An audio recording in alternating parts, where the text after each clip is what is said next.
ময়মনসিংহে নির্মাণ হবে বাংলাদেশের প্রথম মাল্টি স্পোর্টস অলিম্পিক কমপ্লেক্স।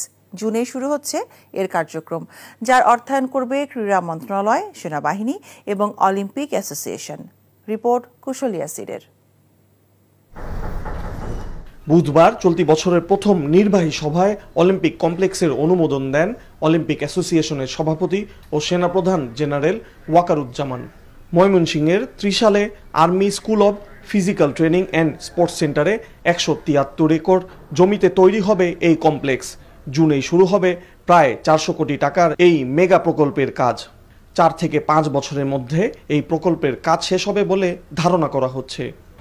ময়মনসিংহে ত্রিশালে আমাদের ওখানে একটা স্কুল আছে, আর্মির স্পোর্টস স্কুল আছে। ওখানে 173.59 একর জমি আছে, যেটা সেনাবাহিনীর আওতায় আছে। সেটাকে সেনাবাহিনী প্রধান দিতে চাচ্ছেন। বাংলাদেশ অলিম্পিক অ্যাসোসিয়েশনের সাথে কোলাবোরেশন করে যদি এখানে ইন্টারন্যাশনাল লেভেল একটা কমপ্লেক্স করা যায়। প্রাথমিকভাবে ভলিবল, বাস্কেটবলের কোর্ট সহ 15টি ইনডোর ফ্যাসিলিটি তৈরি হবে। এই মেগা প্রকল্পে 3টি আউটডোর মাঠ থাকবে। এটা অনেক বড় প্রকল্প।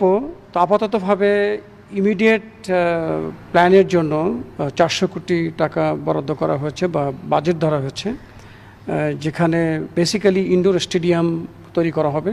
15টা আইডেন্টিফাই করা হয়েছে, যেগুলো সেখানে আমরা হাউজিং করতে পারবো এবং কম্পিটিশনগুলো অ্যারেঞ্জ করতে পারবো, ন্যাশনাল এবং ইন্টারন্যাশনাল বোথ।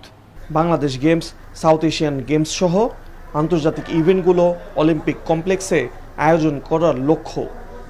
কুশল ইয়াসির, এনটিভি নিউজ, ঢাকা। বান্ডেল থাকলে প্রতি সেনমানিতে টাকা বাঁচবে।